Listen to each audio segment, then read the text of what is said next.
patrons that they could follow as a game. He agreed, and George went to fetch Clip.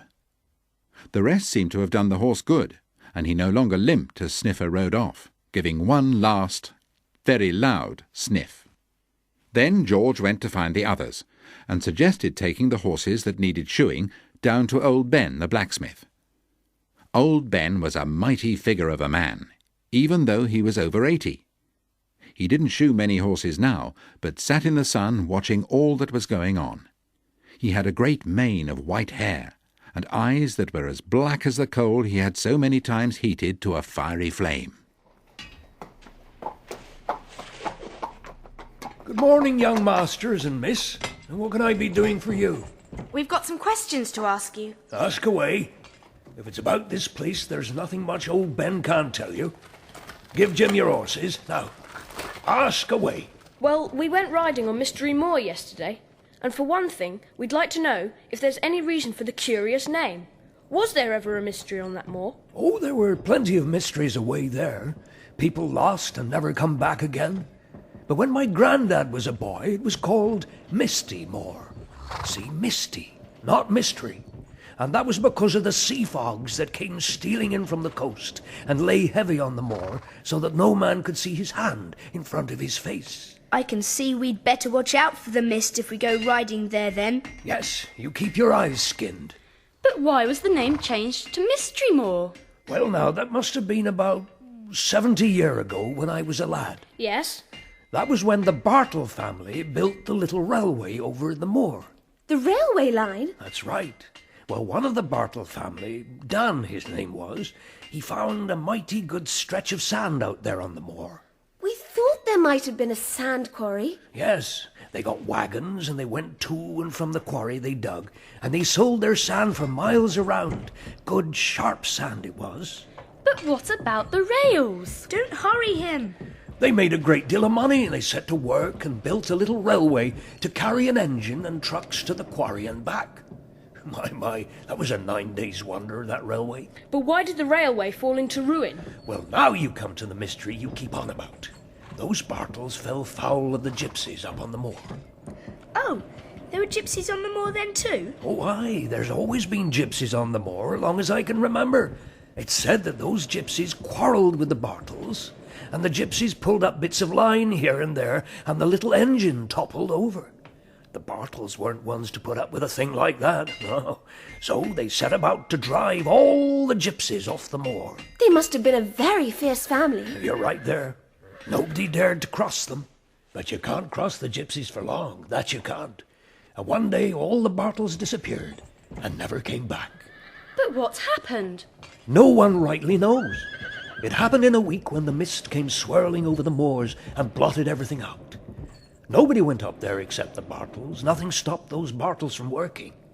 One night, somebody in the village saw 20 or more gypsy caravans slinking through the village at dead of night up to the moor. And next morning, up to the quarry went the Bartles as usual. And they never came back. No, not one of them. But what happened? Search parties were sent out when the mist cleared, but not one of the Bartles did they find, alive or dead. Not one. And they didn't find any gypsy caravans either. They'd all come creeping back the next night and passed through the village like shadows.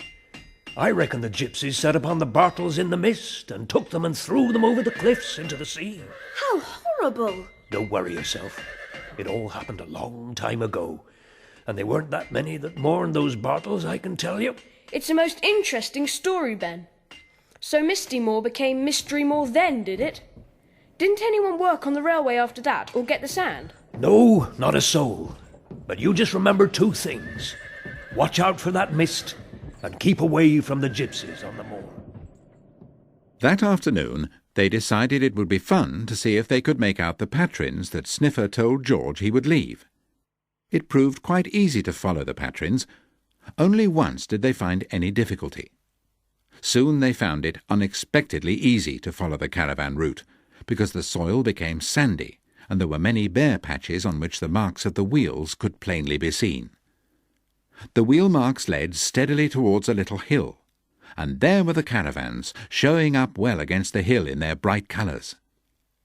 Julian said to go and ask if Clip was all right. It would be a good excuse to go right into the camp. They cantered right up to the little group of caravans. 4 or 5 men appeared as soon as they heard the sound of hooves, and Sniffer ran out. Hello. Clip's fine. Quite all right again. Get out of it. Did I hear Sniffer say that Clip's quite all right now? Over there. No need for you to see him. He's mended fine. All right, all right. We're not going to take him away. This is a nice sheltered spot you have here. How long are you staying? What's that to you? Nothing. Just a polite question, that's all. You better go before the dogs get you. All right, we're going. Make sure you do then. What's up with them? Anyone would think they're planning another Bartle affair. Oh, don't. They're planning something. All alone out here. They thought we were prying and spying, that's all. Poor old Sniffer. What a life he has. The next day brought a few things. It brought a letter for Henry that filled her with disgust.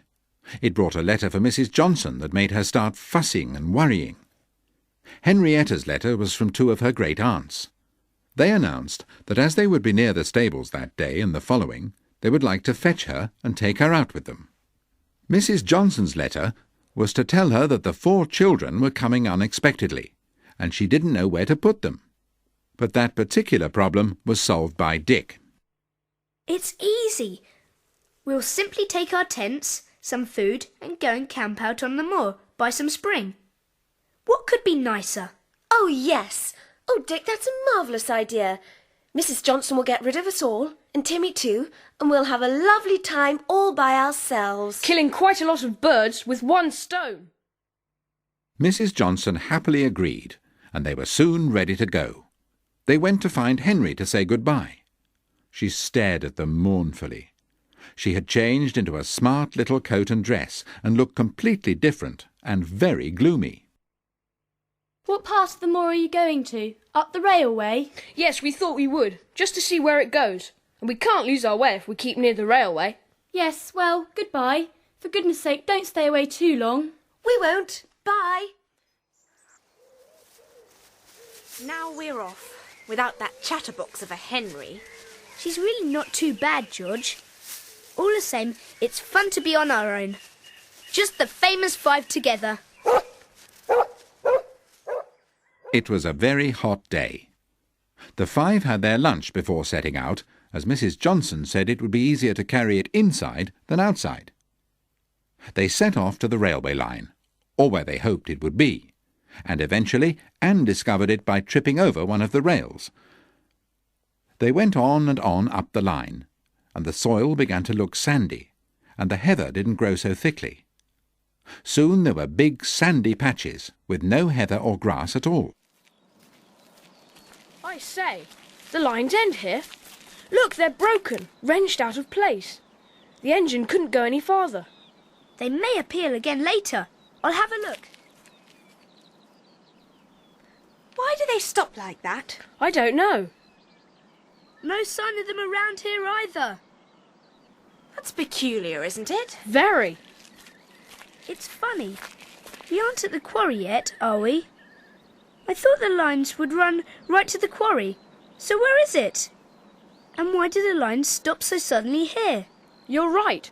The quarry should be near here.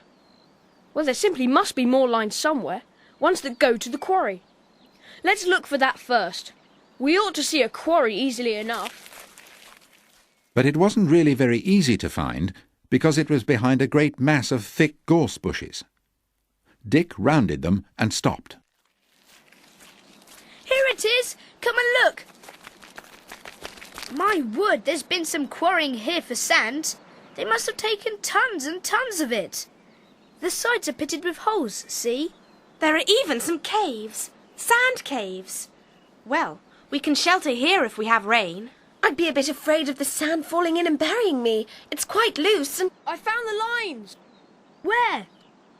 Here, let's follow them.